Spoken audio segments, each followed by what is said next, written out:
మరి మనలో ఎంతమందిమి మన వీరుల చరిత్ర చదివినాం? మనం చదువుకున్న పుస్తకాల్లో ఎంతరి జీవితాలు, త్యాగాలు ఉన్నాయి?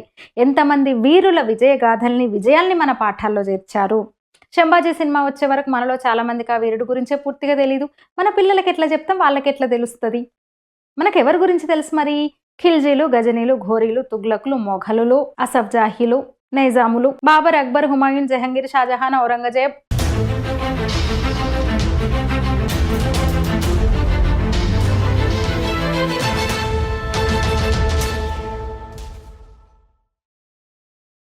నమస్తే. స్వధర్మాచరణలో ప్రాణం పోయినా నష్టం లేదని, తాను నమ్మిన ధర్మాన్ని కాపాడుకోవడం కోసం అసువులు బాసిన ధర్మవీరుడాయన. అది కదా త్యాగం అంటే. ఛత్రపతి శంభాజీ మహారాజుది కదా త్యాగం అంటే. ఎవరతను మరి? హిందూ హృదయ సామ్రాట్ ఛత్రపతి శివాజీ వారసుడు. సమర్థ రామదాస స్వామి అన్నాడు ఆ తండ్రి కొడుకుల గురించి, బతికితే శివాజీలా బతకాలి, అవసరమైతే చస్తే శంభాజీలా చావాలి. మరి ఈ దేశంలో ధర్మం కోసం బలిదానమైంది, త్యాగం చేసింది శంభాజీ మాత్రమేనా? కాదు, వందలాది మంది, వేలాది మంది వీరులున్నారు. సినిమా వచ్చింది గనక, శంభాజీ మూవీ ఇప్పుడు సినిమా వచ్చింది గనక శంభాజీ త్యాగం గురించి మనకు తెలుస్తుంది, మన ఈ తరాలకు తెలుస్తోంది. అయితే ఇంకొందరి వీరుల గురించి ఈ వీడియోలో నేను చెప్పబోతున్నా. అందులో వీర నారులు కూడా ఉన్నారు. నువ్వు ధర్మం మారుతావా లేదా, మతం మారుతావా లేదా, లేకపోతే ఏం చేస్తామో చూడంటూ తన అనుచరుడు భాయిమతి దాస్ను రంపంతో పరపరా కోసి ముక్కలు చేశారు. అయినా ఆయన సడల్లేదు, ధర్మనిష్ట వీడలేదు. అట్లనా చూడు అంటూ మరో అనుచరుడు బాయి దయాల్ దాస్ని ఆయన కళ్ళ ముందే సలసలా మరిగే నీళ్లలో ముంచి చర్మం ఒలిచి చిత్రవద చేసి చంపేశారు. అయినా ఆయన తగ్గలేదు, ధర్మనిష్ట మరింత దృఢమైంది ఆయనకి. చివరకు ఆయన తలను మొండాన్ని వేరు చేసి వేర్వేరు చోట్ల పడేశారు. ఎవరో మీకు అర్థమయ్యే ఉంటుంది, గురు తేజ్ బహదూర్, సిక్కుల 9వ గురువు. త్యాగం అంటే అది, త్యాగం అంటే శంభాజీది. ఇంకా ఉన్నారు, వందలు వేలల్లో ఉన్నారు. మరి మనలో ఎంతమందిమి మన వీరుల చరిత్ర చదివినాం? మనం చదువుకున్న పుస్తకాల్లో ఎంతరి జీవితాలు, త్యాగాలు ఉన్నాయి? ఎంతమంది వీరుల విజయగాథల్ని, విజయాల్ని మన పాఠాల్లో చేర్చారు? 'శంభాజీ' సినిమా వచ్చే వరకు మనలో చాలా మందికి ఆ వీరుడు గురించే పూర్తిగా తెలీదు. మన పిల్లలకి ఎట్లా చెప్తాం? వాళ్ళకెట్లా తెలుస్తుంది? మనకెవరి గురించి తెలుసు మరి? ఖిల్జీలు, గజనీలు, ఘోరీలు, తుగ్లకులు, మొఘలులు, అసఫ్జాహీలు, నైజాములు, బాబర్, అక్బర్, హుమాయూన్, జహంగీర్, షాజహాన్, ఔరంగజేబ్. కాబూల్ నుంచి బాబర్ వచ్చాడు, ఔరంగజేబు కొడుకు, ఆఖరి రాజు మొఘల్ రాజుల్లో. అసలు ఎంత బట్టి పట్టున్నాం కదా. నాకైతే అసలు ఎంత గుర్తున్నాయి చూడండి. చెప్పండి, ఎంతమంది వీరుల చరిత్రను మనం చదివినాము? భారతదేశ చరిత్ర పేరిట ఏం చదివించారు మనకి? మనం ఏం చదివినాం? మనకేం చెప్పారు? ఏం చొప్పించారు మన మెదళ్ళలోకి, మన పాఠ్యాంశాల్లో? ఎవడో లార్డ్ మెకారే ప్రవేశపెట్టిన విద్యా విధానం. దాన్ని వాళ్ళ వారసులే, వాడు తెల్లోడు వెళ్ళిపోయినా సరే, బ్రిటిషోడు ఈ దేశం వదిలి వెళ్ళిపోయినా సరే, వాళ్ళ వారసులు, ఇక్కడున్న వాళ్ళ వారసులే, సెక్యులర్ పాలకులే. ఎవరో నా నోటితో మళ్ళీ నేను ఇప్పుడైతే కొత్తగా వాళ్ళని గుర్తు చేయాల్సిన అవసరం లేదు, మీకు తెలుసు కదా. శివాజీ పెద్ద కుమారుడు శంభాజీ మతం మారడానికి ఇష్టపడలేదు. తండ్రి ఆదర్శాన్ని, సిద్ధాంతాన్ని వంట పట్టించుకున్న ఆయన రాజీ పడకుండా క్రూర దుష్ట రాక్షస చేతిలో చర్మం వలిచి, కనుగుడ్లు పీకి, నాలుకను పీకి, దేహాన్ని ముక్కలు చేసి నదిలో పడేస్తే దొరికిన వాటిని అతికించి అంతిమ సంస్కారాలు నిర్వహించారు. ముందు తేజ్ బహదూర్ గురించి కూడా చెప్పిన కదా, మొదలుపెట్టిన కదా. గురు గోవింద్ సింగ్ 10వ గురువు ఆయన కొడుకే, వాళ్ళ పిల్లలే, ఆయన సంతానమే. జోరావర్ సింగ్, ఫతే సింగ్ చిన్న పిల్లలు పాపం. వాళ్ళ బలిదానం సందర్భంగానే మనం వీర బల దివస్ అని జరుపుకుంటున్నాం. మోదీ వచ్చిన తర్వాత ఈ 4-5 ఏళ్ళుగా ఎందరో ఎందరో ఎందరో మధ్యయుగంలో ముఖ్యంగా మొఘలులతో కొట్లాడారు, ప్రాణాలు త్యాగం చేశారు. ఇందాక చెప్పినోడు వచ్చి మన దేశాన్ని ఏలినా, ఆక్రమించుకొని సర్వం కొల్లగొట్టుకుని పోయినా, ఇందాక చెప్పిన రాజులందరూ కూడా వరుసగా చెప్పిన కదా, తుర్క రాజులు, ఈ తెల్లోళ్ళు ఆక్రమించుకొని సర్వం కొల్లగొట్టుకు, రత్నగర్భ అంటారు భారత్ని, సర్వం కొల్లగొట్టుకొని పోయినారు. అయినా సరే ఈ నేల మీద ధర్మం నిలబడి ఉంది అంటే కారణం వాళ్ళ త్యాగాలే. శంభాజీ మహారాజ్ వంటి వాళ్ళ త్యాగాలే. తేజ్ బహదూర్ సింగ్, అలాగే శంభాజీ, వీళ్ళందరూ కూడా తురక పాలకుల అరాచకాలకు, అకృత్యాలకు బలైన వాళ్ళైతే, తర్వాత బ్రిటిష్ పాలకులు కూడా వచ్చారు కదా మన దేశానికి. క్రమక్రమంగా ఒక్కో ప్రాంతాన్ని జయిస్తూ వెళ్ళారు, కానీ ఈశాన్య భారతం, అసోంలో అడుగు పెట్టలేదు తెలుసా మీకు? బ్రిటిష్ సైన్యాన్ని నార్త్ ఈస్టులోకి ఎంటర్ కాకుండా తన సైన్యంతో అడ్డుకున్నాడు. కొన్ని నెలల పాటు అడుగుపెట్టనీయలేదు. 17 సార్లు బ్రిటిష్ సేనల్ని తరిమి తరిమి కొట్టాడు అస్సాంలో ఎంటర్ కాకుండా, నార్త్ ఈస్టులో ఎంటర్ కాకుండా. వీరోచిత పోరాటం. చివరకు సొంత మామ బ్రిటిష్ సైన్యానికి, బ్రిటిష్ అధికారులకు, బ్రిటిష్ పాలకులకు అమ్ముడుపోతే మామనే చంపాడు. దేశం ముఖ్యం నాకని. ఎవరి గురించో మీకు అర్థమయ్యే ఉంటుంది. లచిత్ బర్ఫుకన్ సింహమై నిలిచాడు. సరైఘాట్ యుద్ధం, సరైఘాట్ ఘటన భారతదేశ స్వాతంత్రోద్యమ చరిత్రలో ఒక గుర్తుపెట్టుకోవాల్సిన ఒక ఘటన అది, ఒక యుద్ధం అది. కాన్నాన్బా ఆయన్ని ఎలా చేశారు అసలు? ట్రైబల్స్ వాళ్ళందరూ కూడా, గిరిజనులందరూ కూడా ఫెస్టివల్ జరుపుకుంటుంటే పెద్ద ఎత్తున సైన్యం విరుచుకుపడింది. బ్రిటిష్ సైన్యం తల తీసేస్తారు. నేను నూరేస్తున్నాం ఇప్పుడంటే, నా తల ఈస్ట్ వైపు పడితే 100 ఏళ్లలోపు స్వతంత్రం వస్తుంది నా దేశానికి, వెస్ట్కు పడితే ఎప్పటికీ స్వతంత్రం రాదు అన్నాడు. అది జరిగిన సరిగ్గా 90 ఏళ్లకు భారతదేశానికి స్వతంత్రం వచ్చింది. ఆయన ప్రిడిక్షన్ అది, ఆయన కమిట్మెంట్ అది. ఇందాక చెప్పినట్టు లచిన్ బర్ఫుకన్ నెలల పాటు పోరాడాడు.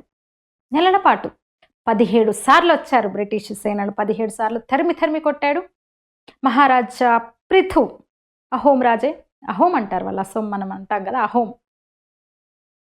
నలంద విశ్వవిద్యాలయాన్ని బక్తియార్ ఖిల్జీ విధ్వంసం చేశాడు, నాశనం చేశాడని మనం చెప్పుకుంటాం కదా.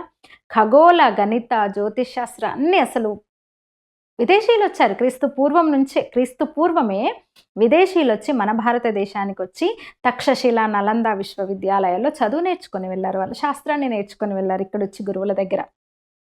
అట్లా లక్షలాది పుస్తకాలు ఉన్నాయి, గ్రంథాలు ఉన్నాయి, మన సంస్కృత సాహిత్య సంపద నలందాలో. అలాంటి నలంద విశ్వవిద్యాలయం మీద దాడి చేసి కొన్ని నెలల పాటు తగలబడింది విశ్వవిద్యాలయం. కొన్ని నెలల పాటు పుస్తకాలు, కొన్ని వేల లక్షల పుస్తకాలు తగలబడ్డాయి. అలా విధ్వంసం చేసి నలంద విశ్వవిద్యాలయాన్ని బెంగాల్ మీదుగా అసోం వెళ్తాడు పెద్ద సైన్యంతో. నార్త్ ఈస్ట్ను భయకంపితులను చేస్తూ, విధ్వంసం సృష్టిస్తూ, మొత్తం సర్వనాశనం చేస్తుంది నార్త్ ఈస్ట్ ప్రాంతాన్ని. బంగ్లాదేశ్ వెళ్తాడు అటు నుంచి. అప్పుడు బంగ్లాదేశ్ భారత్లో భాగమే కదా. తిరిగి వస్తుంటే ఒక గెరిల్లా యుద్ధ రీతిలో మహారాజు పృథు అడ్డుకొని భయంకరంగా చంపేస్తాడు వాణ్ణి, బక్తియార్ ఖిల్జీని. నలంద విశ్వవిద్యాలయాన్ని నాశనం చేసిన రాక్షసుడు వాడని మనకు తెలుసు కదా. అలాంటి వాణ్ణి చంపింది నార్త్ ఈస్ట్ రాజు, అహోం రాజు. గెరిల్లా వార్తలహాలో శివాజీ గెరిల్లా యుద్ధ తంత్రాన్ని ఉపయోగించి అటాక్ చేసి భయంకరంగా చంపేస్తాడు. ఈ చరిత్ర తెలుసా? మనకు తెలీదు. ఎంత ప్రేరణాదాయకం ఇది! ఎంతమందికి తెలుసు? మనలో తెలియదు. మనకి ఎవరు చెప్పలేదు, మన పాఠాల్లో లేదు. మన పాఠ్యాంశాల్లో, మన పాఠాల్లో, మన సిలబస్లో మనకున్నది, మనకు చొప్పించింది మొఘలుల చరిత్ర. అక్బర్ ది గ్రేట్ మనం చదువుకున్నది. ఇందాక చెప్పినాను కదా, బర్ఫుకన్ సైన్యాధిపతి, కమాండర్ ఇన్ చీఫ్. 17 సార్లు మనం చెప్పుకుంటాం. మొఘలులు ఎన్నిసార్లు ఏ ప్రాంతం మీద దండెత్తొచ్చారో మనం చదువుకున్నాం. కానీ లాచిత్ బర్ఫుకన్ 17 సార్లు బ్రిటిష్ వాళ్ళని ఎదిరించింది మనకి ఎక్కడ పుస్తకాల్లో ఉండదు. రాణి గైడిన్లు ట్రైబ్ నాగారాణి, ఆమె నాగా క్వీన్. మొన్నట ఆమె కూడా. నేను మొన్న నార్త్ ఈస్ట్ వెళ్ళాను, అసోం వెళ్ళాను, మేఘాలయ వెళ్ళాను. అక్కడికి వెళ్ళే వరకు నాకే తెలియదు వాళ్ళ గురించి. ఇన్నేళ్ళు ఏలిన సెక్యులర్ పాలకులు ఈశాన్య భారతం అసలు ఈ దేశందే కాదన్నట్టు వ్యవహరించారు. చూసారు, అసలు పట్టించుకోలేదు. ఎంత నిరాదరణకు గురైందంటే ఈశాన్య భారతం అసలు ఈ దేశంలో భూభాగమే కాదన్నట్టు చూశారు. అయినా దక్కను, మధ్య భారతం, తూర్పు పశ్చిమ రాజుల వీరుల గురించే మనకు తెలియదు. ఇంక ఈశాన్యుల చరిత్ర ఎట్లా తెలుస్తుంది మనకి? ఇప్పుడిప్పుడు కదా ఆ భాగాన్ని కూడా, ఈశాన్య భారతం మీద కూడా సమానంగా దృష్టి పెట్టి అభివృద్ధి చేస్తున్నారు. సరే, అసలు విషయం, కశ్మీర్లో బ్రాహ్మణులను మతం మార్చేందుకు ప్రయత్నం చేస్తుంటే, దమ్ముంటే ముందు నన్ను మార్చండి అన్నవాడు గురు తేజ్ బహదూర్. ఫస్ట్ మనం తేజ్ బహదూర్ గురించే కదా మనం మొదలుపెట్టింది. అంటే ఆ ప్రాంతం ఈ ప్రాంతం అని లేదు, నార్త్ ఈస్ట్, సౌత్, వెస్ట్, దేశమంతటా కూడా నలువైపులా, ముఖ్యంగా మొఘలుల మత మార్పిడులు, అరాచకాలు, అనేక క్రూర చర్యలు, ముఖ్యంగా మత మార్పిడులకు సంబంధించి మతం మారడానికి ఇష్టపడని, నిరాకరించిన, ప్రతిఘటించిన వాళ్ళను క్రూరంగా, అలా ఎందరో బలిదానమైన చరిత్రలు, ఎందరో వీరులు మతం మారేందుకు నిరాకరించిన బాలలు గురు గోవింద్ సింగ్ కొడుకులు కూడా బలిదానమయ్యారు. శివాజీని ఏమి చేయలేని వాళ్ళు శంభాజీపై తమ కర్కశత్వాన్ని చాటుకున్నారు. మనం మొన్న సినిమా చూస్తున్నాం. కశ్మీర్ అస్సోం మాత్రమే కాదు, కేరళం టిప్పు సుల్తాన్ ది గ్రేట్ అంటారు. అసలు మొఘలుల తర్వాత అంతటి క్రూరుడు టిప్పు అనేవాడే. వేలాది మందిని బలవంతంగా మతం మార్చాడు. మారని వాళ్ళను ఊచకోత కోసాడు. అలాంటి రక్త పిపాసిని ఈ సెక్యులర్ లెఫ్ట్ మేధావులు అంటారు లౌకిక రాజు, సెక్యులర్ రాజు అంటారు, మైసూర్ టైగర్ అంటారు, టిప్పు ది గ్రేట్. ఎక్కడి నుంచో వచ్చిన ఈ దేశం మీద దండెత్తొచ్చి అరాచకాలు చేసిన అక్బరు ది గ్రేటు, ఇక్కడుండి బలవంతపు మత మార్పిళ్లకు పాల్పడి హిందువులను ఊచకోత కోసిన టిప్పు కూడా ది గ్రేటే. మైసూర్ టైగర్ అంటారు, మైసూర్ టైగర్. అదే కదా మనం పాఠాల్లో చదువుకున్నాము. మనం చదువుకున్నది అదే కదా. ఇప్పుడు నేను కొత్తగా చెప్పట్లేదు కదా. సోషల్ స్టడీస్లో భారతదేశ చరిత్రలో మనం చదువుకున్నది అదే. కర్ణాటకతో పాటు కేరళలో కొంత ప్రాంతం, మలబార్ ప్రాంతం కూడా ఇప్పుడు టిప్పు చేతి కింద ఉండేటప్పుడు భయంకరమైన మత మార్పిడులు నాడు లక్షలాది మంది స్త్రీలను చెరిచారు టిప్పు సైన్యం. హుసేనే ఆవా కిర్మాని రాసుకొచ్చాడు. టిప్పు గొప్ప మత సంరక్షకుడు, టిప్పు గొప్ప మత సంరక్షకుడు. దండయాత్రలో మత మార్పిడి అనేది భాగంగా ఉండేది టిప్పు దండయాత్రలో. ఆ విషయంలో అసలు టిప్పు ఎప్పుడు రాజీ పడలేదు. ఊళ్ళ పేర్లు మారిపోయినాయి టిప్పు సమయంలోనే, టిప్పు హయాంలోనే. కర్ణాటకలో, కేరళలో ఊళ్ళ పేర్లు మారిపోయింది అప్పుడే.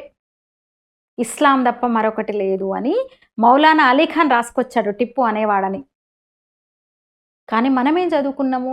శిథిలమైన దేవాలయాలకు డబ్బులు ఇచ్చాడు. మొఘలులు కూడా మొన్న అసలు ఎన్సీఆర్టీ సిలబస్లో పెట్టారు దారుణంగా.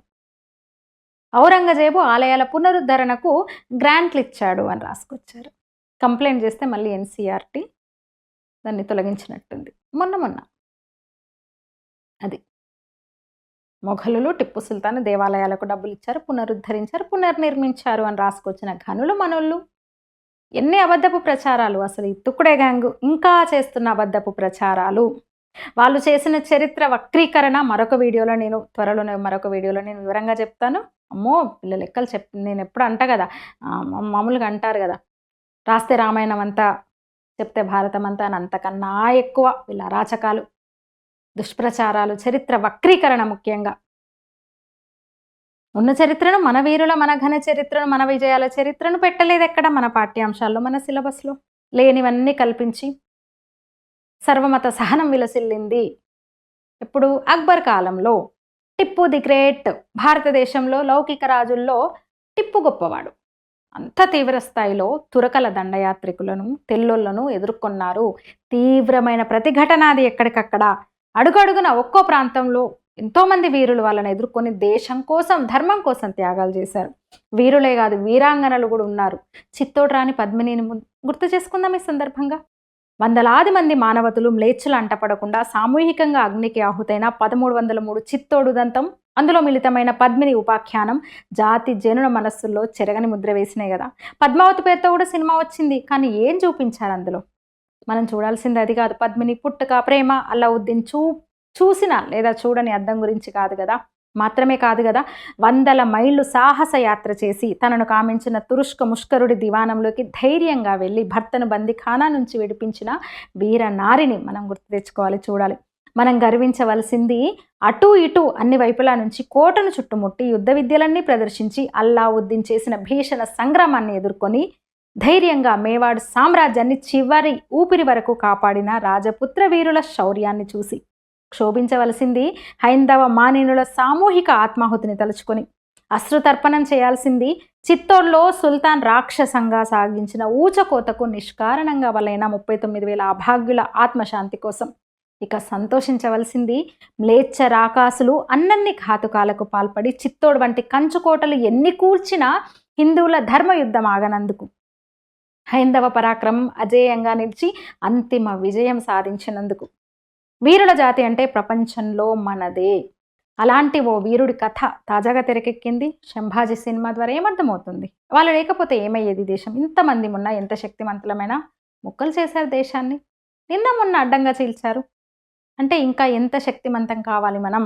ఇక జాబితా మొదలు పెడితే వేలాదిగా వస్తారు. అయితే ఇప్పుడంతా శంభాజీ, శివాజీ జయంతి ఉత్సవం కూడా ఇలా దేశమంతా అసోంలో, కేరళలో, కాశ్మీర్లో, పశ్చిమ తీరం, గుజరాత్లో, మధ్య భారతంలో, రాజస్థాన్ రాజపుత్ర వీరులు, మహావీరులు తెలిసిన వాళ్ళు నలుగురే, తెలియని వాళ్ళు ఎంతోమంది. ఇక శంభాజీ త్యాగం. ఆ తర్వాత శంభాజీ మరణం తర్వాత 17 ఏళ్ల పాటు రాజు లేకుండా రాజ్యం నడిచింది. అంటే శివాజీ, శంభాజీల పరాక్రమ ప్రభావం అర్థం చేసుకోవచ్చు మనం. అంటే అంతటి ఒక ప్రఖరమైన స్వాతంత్ర్యేచ్ఛ కలిగిన సమాజం అప్పుడుంది. కానీ ఇప్పుడు చిన్న చిన్న ప్రలోభాలకు మతం మారుతున్నారు, ధర్మాన్ని త్యజిస్తున్నారు, ఆచార సంప్రదాయాలు మార్చేసుకుంటున్నారు. బెదిరించినా చంపినా మతం మారని జాతి అది. ఎదురు తిరిగారు. ఎవడు పుట్టగతులు లేకుండా పోయాడు. ఎక్కడ మొఘల్ వారసులు ఎక్కడున్నారు? సరే, ఇంకో రకం వారసులు ఇక్కడున్నారనుకోండి. నిజాంల వంశం ఏమైంది? ప్రజాకంటకుల వంశాలు ఎప్పటికీ నిలబడవు. అది రాజ్యమైనా ప్రజాస్వామ్యమైనా, రాజులైనా పాలకులైనా ప్రజాకంటకుల వంశాలు నిలబడవు. చరిత్ర చెబుతున్న వాస్తవం. ఇక వీరాంగనలు.